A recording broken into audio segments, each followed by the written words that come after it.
Krishna Krishna Hare Hare Hare Ram Ram Ram Hare Hare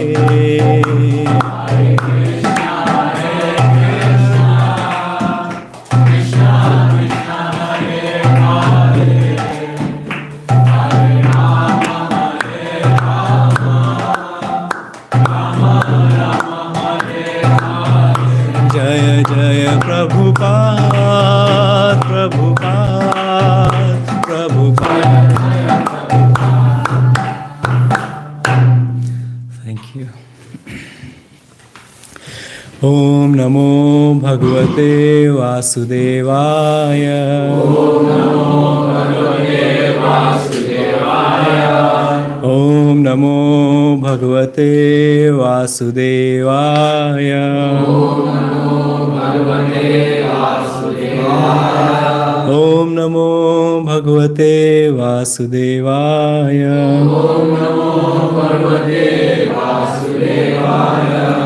Narayanam Namaskritya Naram Chaiva Narottamam Devim Saraswatim Vyasam Tato Jayam Udiraye. Before reciting the Srimad Bhagavatam, which is the very means of conquest, one should offer respectful obeisances unto the personality of Godhead, Narayan, unto Nar Narayan Rishi, the supermost human being, and unto Mother Saraswati, the goddess of learning, and to Srila Vyasadeva, the author. Nashtra prayeshu bhadreshu nityam bhagavata sevaya bhagavati uttama shlokir bhaktir bhavati naishtiki. By regular attendance in classes on the Bhagavatam and by rendering of service to the pure devotees, all that is troublesome to the heart is almost completely destroyed. In loving service unto the personality of Godhead, whose praise with transcendental songs is established as an irrevocable fact. Madhyanatimurandasya Jnananjana Shalakaya Chakshurunmilitam Yena Tasmai Shri Gurave Namaha.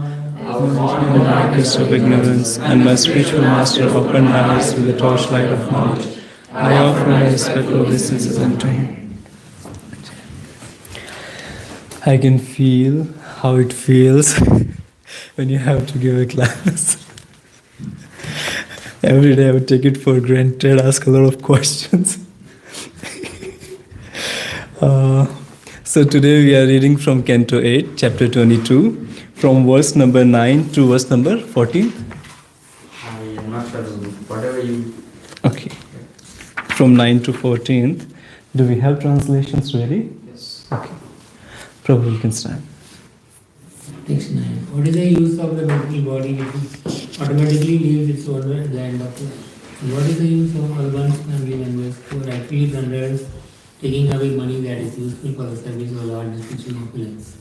What is the use of a wife?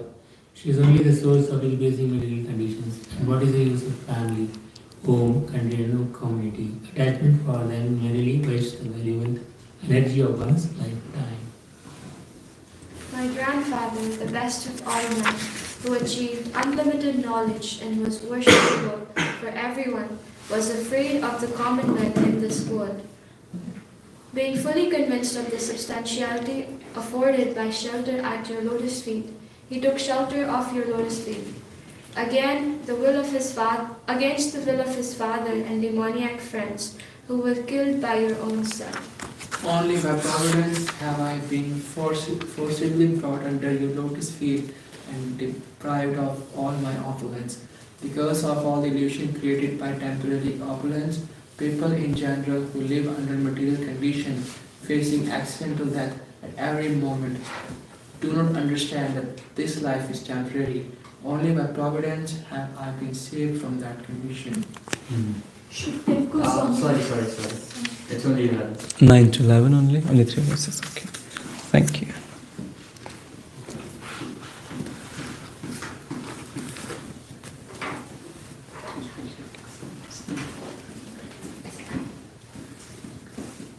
I'll try the meter. I did try, I guess I forgot it. Okay. Kim atmanena jahati yonantah. Kim raktahare svajanakhya dashyubhi.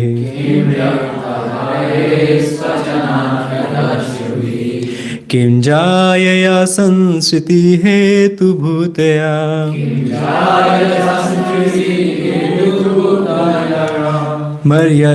Martyasya gehe kimiho yusho vyayah.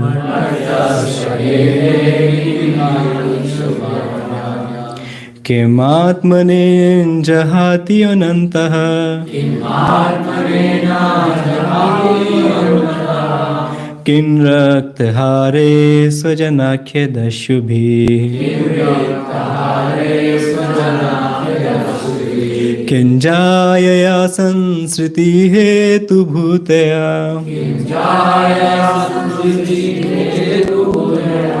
Martyasya gehe kimiha yusho vyayah.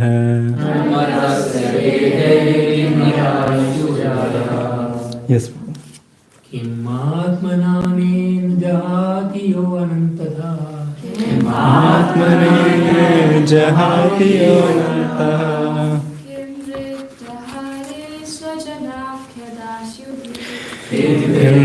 Hare svajanakhya dashyubhi. Jaya sansriti hetu bhutaya.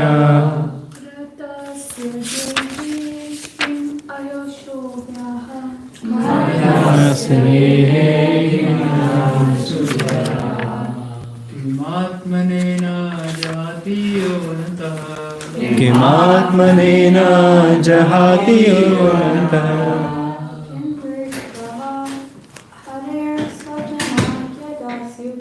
Kim riktahare svajanakhya dashyubhi.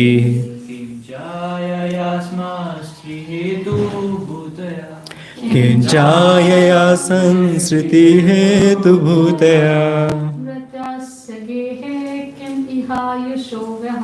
Pratyasya gehe kimiha yusho vyayah. Kimatmanena jahati yonantah. Kimatmanena jahati yonantah.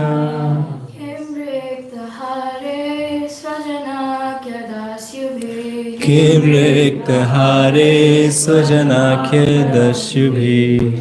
Jaya samshriti hetu bhutaya. Kinjaya sansriti hetu bhutaya.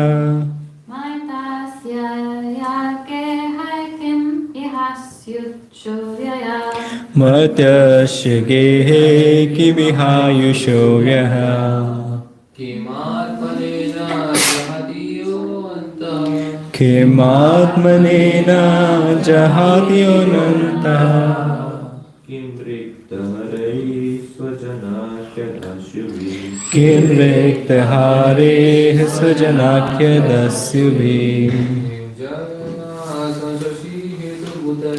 किं जायया संसृतिहेतुभूतया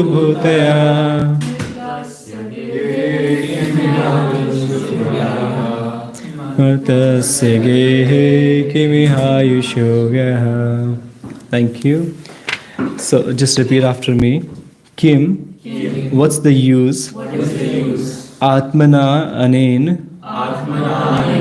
of this body. Jahati gives up.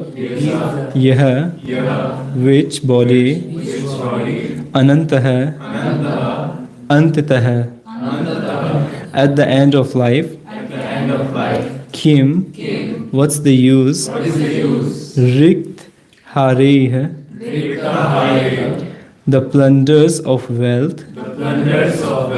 Swajana, akhya, dasyubhi, they who are actually plunders but who pass by the name of relatives. Kim, what is the use? Jayaya, of a wife. Sansriti, Hetu, Bhutaya, who is the source of increasing material conditions. Martyasya, of a person sure to die. Gehe, of house, family and community. Kim, what is the use? Iha, in which house? Ayushah, the duration of life. Vyaha, simply wasting. So let's read together peacefully. What is the use of the material body which automatically leaves its honors at the end of life? What is the use of all one's family members who are actually plunderers, taking away money that is useful for serving the Lord in spiritual opulence? What is the use of a wife? She is only the source of increasing material conditions. And what is the use of family, home, country and community? Attachment for them merely wastes the valuable energy of one's lifetime. Jai. Yes. The first paragraph. The Supreme Personality of Godhead, Krishna, advises Sarva Dharma Parityaja give up all other varieties of religion and just surrender unto me. The common man does not appreciate such a statement by the Supreme Personality of Godhead because he thinks that during his lifetime, his family, society, country, body, and relatives are everything. Why should one give up any of them and take shelter of the Supreme Personality of Godhead? But from the behavior of great personalities like Prahlad Maharaj and Bali Maharaj, we understand that surrendering to the Lord is the right action for an intelligent person. Prahlad Maharaj took shelter of Vishnu against the will of his father. Similarly, Bali Maharaj took shelter of Vamandev against the will of his spiritual master Shukracharya and all the leading demons. People may be surprised that devotees like Prahlad Maharaj and Bali Maharaj could seek shelter of the side of the enemy, giving up the natural affinity for family, head and home. In this connection, Bali Maharaj explains that the body, which is the center of all material activities, is also a foreign element. Even though we want to keep the body fit and helpful to our activities, the body cannot continue eternally. Yes, Nityanand Prabhu. Although I am. Next paragraph. From here. Although I am. Although I am the soul which is eternal, after using the body for some time, I have to accept another body. Tatha dehantara prapti. According to the laws of nature, unless I render some service with the body for advancement in devotional service, one should not use the body for any other purpose. One must know that if he uses the body for any other purpose, he is simply wasting time, for as soon as time is right, the soul will automatically leave the body. Okay. Anyone? Yeah. Yes. We are very interested in society, friendship, and love. But what are they? Those are the garb of friends and relatives. Those in the garb of friends and relatives merely plunder the hard-earned money of the bewildered soul. Everyone is affectionate towards his wife and is attached to her. But what is this wife? This wife is called Stri, which means one who expands the material condition. If a person lives without a wife, his material conditions are less extensive. As soon as one marries and is connected with a wife, his material necessities increase. Om Shastri Yamitami Bhavam Vinam, Taron Nityo Hridaya Granthim Ahu, Ato Kriha Kshetra Stam Pradvidayir, Janasya mohoyam aham mameti. The attraction between male and female is the basic principle of material existence. You can start. On the basis of this misconception, which ties together the hearts of the male and female, one becomes attracted to his body, home, property, children, relatives, and wealth. In this way, one increases life's illusions and thinks in terms of I and mine. Human life is meant for self-realization, not for increasing unwanted things. Actually, a wife increases unwanted things. One's lifetime, one's home, and everything one has, if not properly used in the service of the Lord, are all sources of material conditions of perpetual suffering under the threefold miseries, Adhyatmic, Adhibhotik, and Adhidevic. Yes, bro. Unfortunately, there is no institution in human society for education on this subject. People are kept in darkness about the goal of life, and thus there is a continuous struggle for existence. We speak of survival of the fittest, but no one survives, for no one is free under material conditions. Thank you. We'll start with a question, a very simple question. This seems like everyone already knows a lot, way more than me, about the material life and entanglements of this material world. My question is, who would like to participate in this game? Okay, we'll go with Himanshu.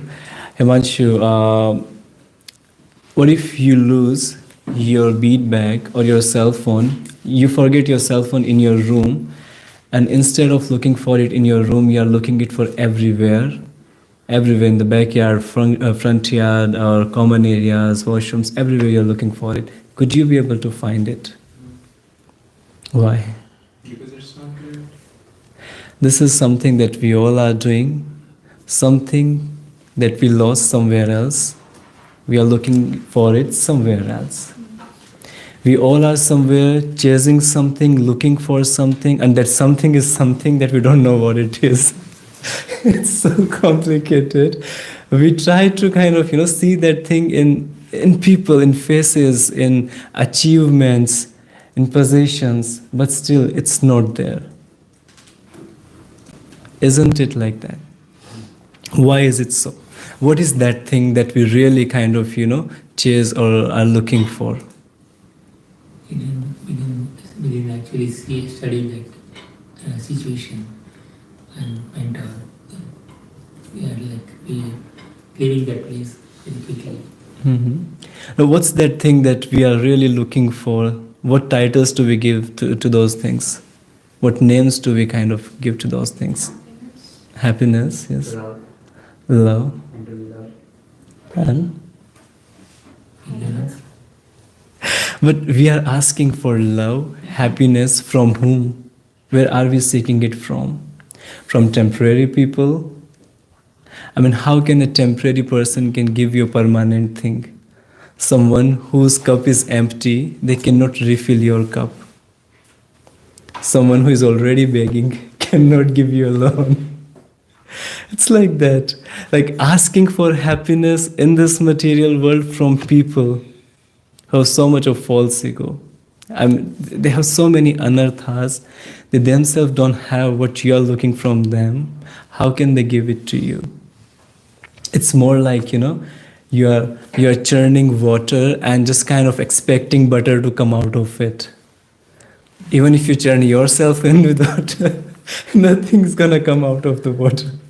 That's the reality of this material world. So, what are we doing exactly?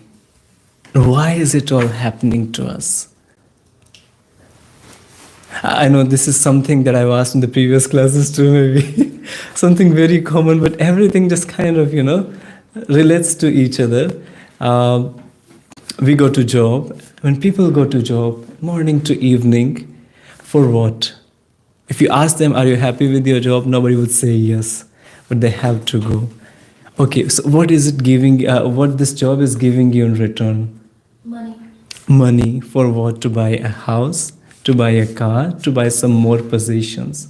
And why do you buy those possessions? For social status. Just to have a good reputation in society, right? But do those possessions bring you any kind of happiness? The real happiness, stress is for sure there, that you have to pay the EMIs, you have to pay the mortgages, you have to kind of pay the maintenance cost. A lot of things are there, and for that you have to work harder. So there's no end to that. But still we do it. Why? Just suppose if any of your possessions get stolen, what if your car gets damaged or gets stolen? How would you feel? People generally cry. They really kind of do that proper, what do we call it, 13 days ceremony for until kind of, they have the new car, or they kind of replace that possession, but still they're extremely attached. For a moment they feel they're handicapped. This is the reality. And would your car, would your possession feel the same thing? Whoever got the car is serving them well. It got the new owner. Giving the same service to the other person. There's no pain. There's kind of no longingness for yourself. So this material world, everything is one-sided. What do we call it? Unrequited love. And as we all know, one-sided things always hurt, right? So everything in this material world is always one-sided. You cannot get the reciprocation that the soul needs in general. Anyone has any questions? Sorry. So, Yeah. not a question, but a kind of reflection.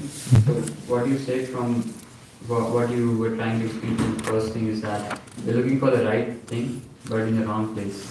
Yes, you're looking for the right things at the wrong place, in the wrong things. That's all it means. And which literally doesn't make any sense. No matter how hard, for how long you do it, you'd never get anything, right? So why is it like this? Why do we go through all these kind of situations? Generally, I ask this question to myself, like, am I here to play this nonsense game, going to work, having the possessions, and working hard to pay off the bills of those possessions? Are we there to play this game? Is there anything that we are going to get out of it? There's more entanglement, more accounts we will open, and more accounts are there means, again, we are stuck in the cycle of birth and death. What's the difference between animals and human beings? Like, what's the difference between the human form of life and animal form of life? Yes, They have ma'am. a higher consciousness. Okay, and what do animals do?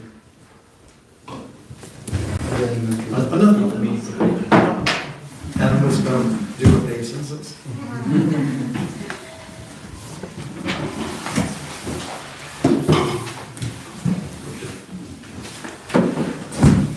Can I answer the question? Yes, Eat, sleep, mate, and defend. Yes, animals are eating, sleeping, mating, and defending. So what different are we doing from animals? More or less, we are also doing the same. Eating, sleeping, mating, and defending. Our standards are different. We have luxurious houses, we have very cozy mattress, and we have variety of food. We have a lot of options. Human beings treat each other as sex object these days. We have weapons to defend ourselves. What's the difference between then human form and animal form? It's just we have raised the standards. But more or less, we still have the same propensities. More or less, we are somewhere competing with animals only.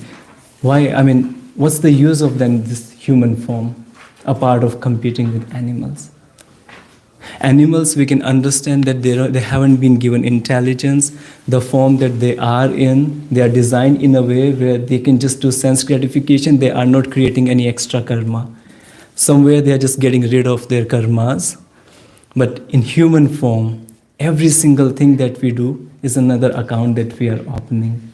It's another karma that we are doing, and we have to face the consequences of that. And animals, they don't have to go to work. They don't have stress. Their life is very stress-free.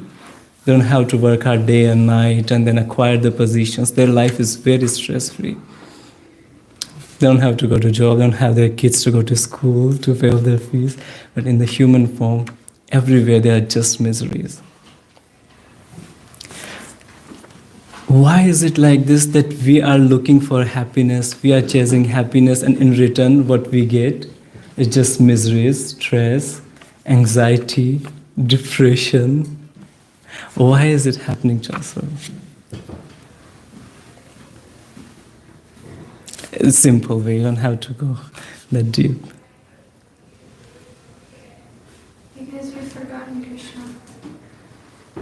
Okay, anyone else?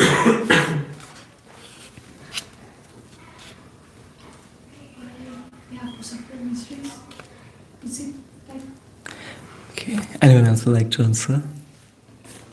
Yes, sir. Because we are looking for happiness at the wrong place, wrong things. How can we utilize this human form of life? Inquiring about the high truth, Athatu Brahma Jigyasa. True. Yeah, Athatu Brahma Jigyasa. This is the purpose of Jivasya is Tattva Jigyasa. Our job, the real purpose of human form, is to inquire about the Supreme Personality of Godhead. Our relation with them, our true identity. We have the intelligence that animals do not have. We can do much better, and we can get rid of the cycle of death and birth from this human form only. So you were saying something? No? Yeah. Prabhupada says a wife is called Stri, which means one who expands material condition. So how, as practicing devotees, we should take this statement, and how can we judge the devotees who are in Grihastha life? Yes, it depends on how do you identify yourself. And all the problems start when we identify ourselves as a body. When you see yourself as a body, then yes, you are a man. She is a female. This person is my son, and that's my brother, and there are entanglements. When you see yourself as an eternal soul and servant of Krishna, the entire perspective changes. So, one thing is that how do you identify yourself? The same way you would identify others. And second, when you think that my wife, my kids, and my family members, my possessions could bring me happiness, that's another mistake that we do, and that's what Prabhupada tried to explain through it. Like, if you are thinking that your wife can bring you happiness, if your wife is the source of happiness, then no, that's not the truth. And she's your wife because you are seeing yourself as a human body and seeing her as a human body. She is one of the one of the devotees of the Lord. Associating with yourself, we are empowering each other. That's another perspective we can look at it. There's a beautiful verse about it. Verse number Srimad Bhagavatam 7.5.31. Which explains like how we complicate the human life. In this verse, it is mentioned that Kam and Lobh is the source of all these issues, all these complications, all these miseries. Can you pull it through? Is it there? Would anyone like to read the translation? Yeah. Go ahead. persons who are strongly entrapped by the consciousness of enjoying material life and who have therefore accepted as their leader or guru a similar blind man attached to external sense objects cannot understand the beauty of life is to return home back to Godhead and engage in the service of Lord Vishnu. As blind men guided by another blind man miss the right path and fall into a ditch, materially attached men led by another materially attached man are bound by the ropes of fluid labor, which are made of very strong cords, and they continue again and again in materialistic life, suffering the threefold miseries. Let's read the purport as well. Yes, Dr. Prabhuji. Since there must always be difference of opinion between demons and devotees, Hiranyakashipu, when criticized by his son Prahlad Maharaj, should not have been surprised that Prahlad Maharaj differed from his way of life. Nonetheless, Hiranyakashipu was extremely angry and wanted to rebuke his son for dictating his teacher or spiritual master, who had been born in the Brahmana family of the great Acharya, Shukracharya. The word Shukra means semen, and Acharya refers to a teacher or a guru. Hereditary gurus or spiritual masters have been accepted everywhere since time immemorial, but Prahlad Maharaj declined to accept such a seminal guru or take instruction from him. An actual guru is Shrotriya, one who has heard or received perfect knowledge through parampara, the disciplic succession. Therefore, Prahlad Maharaj did not recognize a seminal spiritual master. Such spiritual masters are not at all interested in Vishnu. Indeed, they are hopeful of material success. Bahir Artha Manina. The word Bahi means external, Artha means interest, and Manina means taking very seriously. Generally speaking, practically everyone is unaware of the spiritual world. The knowledge of the materialists is restricted within the 4 billion mile limit of this material world, which is in the dark portion of the creation. They do not know that beyond the material world is the spiritual world. Unless one is a devotee of the Lord, one cannot understand the existence of the spiritual world. Gurus, teachers who are simply interested in this material world are described in the verse as Anandha, Andha, blind. Such blind men may lead many other blind followers without true knowledge of material conditions, but they are not accepted by devotees like Prahlad Maharaj. Such blind teachers, being interested in the external material world, are always bound by the strong ropes of material nature. If we go back to the verse, up. Yes, a little more up.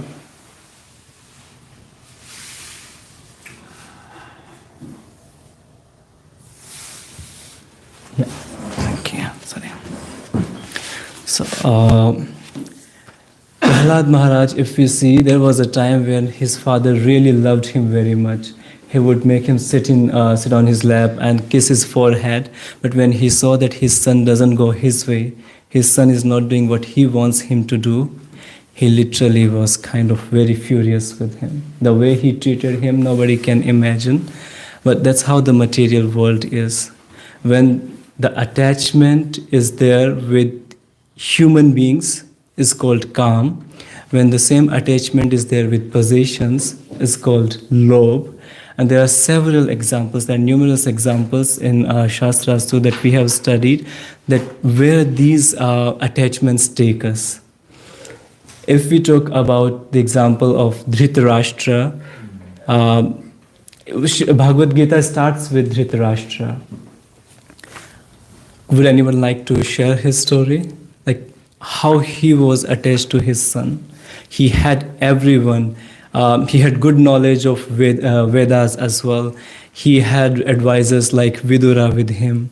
Association of Pitama Bhishma was there. Vyasadeva was always there to guide him. Still, Krishna showed his own partial universal form to him to make him understand, please accept what I'm trying to say, please try to understand, get rid of this attachment, recognize who you are, and take the right action. But still he could not do because of the attachment. He was always just like, I'm helpless here because of this attachment. And he was calling it like, everything is kind of being destined or ordained by the providence, and it's not in my control. And that's where Krishna says, like, here you are the cause of this war. You have your free will. You have in your action. I cannot enter. Only you need to take your action. Everybody is there to show you the guidance, but still you are not acting. So providence is not here, but the providence will be in the results of your actions. And that's how the attachment led him to somewhere else where he just ended up in more miseries, unbearable pain. Is there any other example anyone would like to take? Yes. He was attached to his son. No, so yeah, I mean, he was also attached, but yeah, he also had to go through. Bharat Maharaj, okay. Dronacharya was attached to his son too, Ashwatthama. Yes, Dronacharya was attached to his son Ashwatthama. One of the powerful examples that I really liked is about Devaki and Kans. Like Kans and Devaki had a very good relationship. They were like brother and sisters. And the love for Devaki was so much that Kans himself decided to drive their chariot to their kingdom. But as soon as he learned that his sister's son will be the cause of his death, his love completely changed into hate. He just pulled her by the hair and took out his sword and was almost about to kill her when Vasudeva kind of saved her, protected her. And this is one of the reality of material love, that the power of possession, the attachment to body, is so strong that you always forget your relations. You always forget what love is. The love turns completely into cruelty. The same goes with Prahlad Maharaj's example too. The love was something else in the beginning. When they find that the son wasn't as per their way, then the love was so conditional that the father became the enemy of the son. And if you look at Prahlad Maharaj, it's so nice, like, it's just like one pure devotee has to give you that pure knowledge. Even in the womb, he accepted that. All the three worlds, all the demigods were extremely scared of Hiranyakashipu, but Prahlad Maharaj was completely fearless. And that's how it happens when you have blessings of a pure devotee. When I was reading this about Bali Maharaj, it reminded me of another example, that to please the Lord, we do several things. Sometimes we go through a lot of austerities. We prefer to stay hungry. We will walk bare feet. A lot of austerities we do, but we always ask the Lord, please save our dignity. Please protect my honor in this society. We do not want to compromise with our dignity. In the previous verses, Prabhupada took example that once Yudhishthira Maharaj deviated. And how he deviated, that Krishna asked him to tell Dronacharya that Ashwadhama had been killed. But he was so hesitant because he was known for his truthfulness and he did not want to compromise with that reputation. He was so hesitant, he did not understand that Krishna is asking him to do it, someone who is the absolute truth. Krishna wanted him to see the things through the transcendental angle, beyond these dualities. But he did not understand that, and he was so hesitant while doing that. Sometimes even devotees also have attachment with something. That's what there was explained over there. At the same time, there was another example where gopis were asked to give the dust of their feet, and they did not hesitate. Even if they had to go to hell for that, they would have gone, but they did not hesitate, and that's how the love has to be. In the case of Bali Maharaj, the same thing is there. There's so much of, I would say, twists and turns are there, that first he gets revived, and then he wins all the three worlds, and then Lord himself comes in the disguise of a Brahman, and Shukracharya, his spiritual master, is there. His spiritual master is telling him that don't give this Brahman anything. He's Vishnu and he's here to kind of deceive you. Saying no to your spiritual master was a very challenging thing for him as well. Taking time to understand and how to act in this situation was very challenging for him. His reputation, everybody kind of was disregarding him. All the demons were kind of disregarding him, criticizing him. Still, he preferred to surrender to the Supreme Lord, was doing whatever he could do to please him, to satisfy him, even if he had to compromise with his reputation, he did that. And that's how the love has to be for Krishna.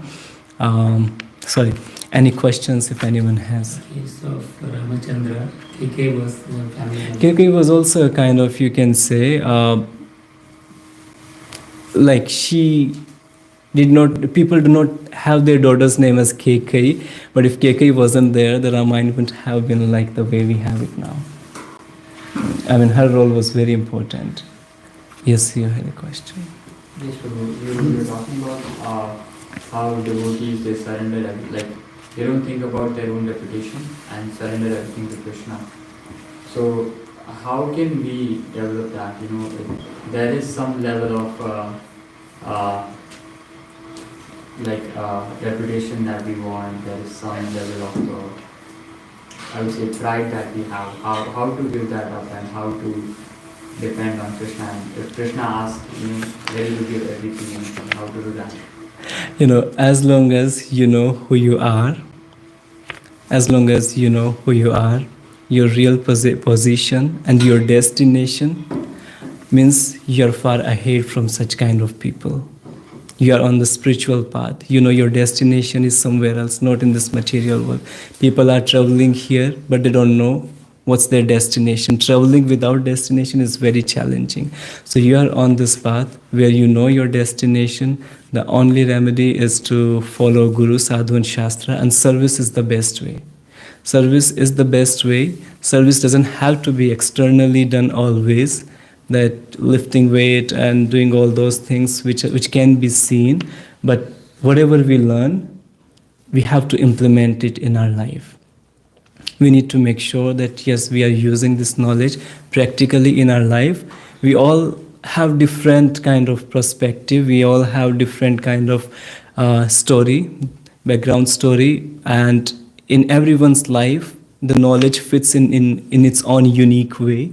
So introspect, that's all I can say. In one of the verses in Dhyan Yoga in Bhagavad Gita, Krishna talks about, for devotees, talks about ekant and aparigraha.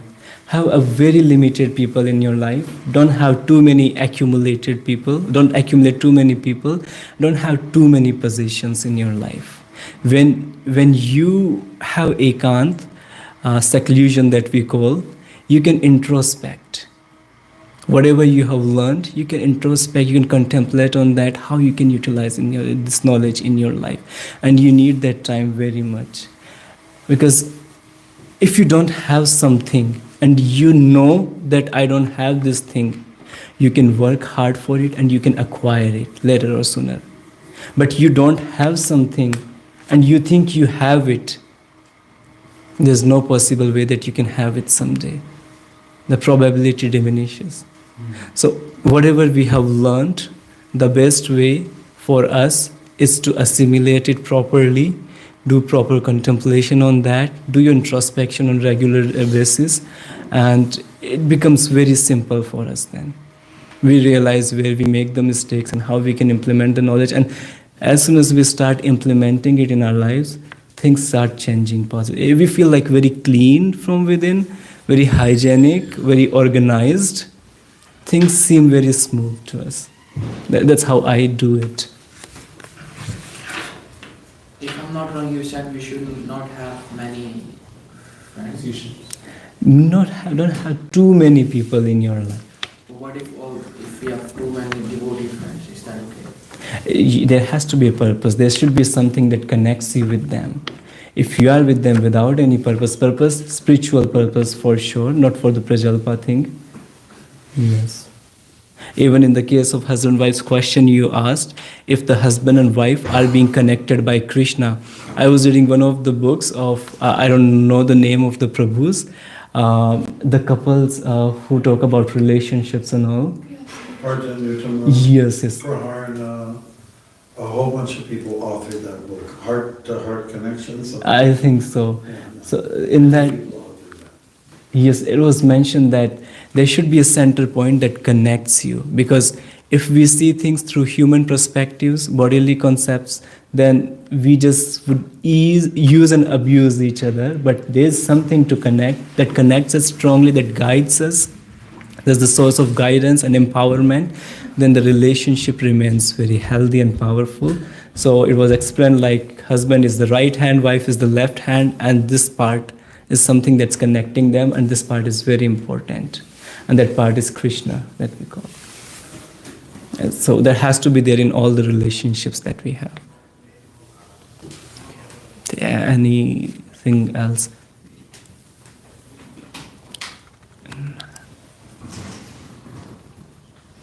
Okay then. Apologies for whatever mistakes I made, and thank you for listening to me.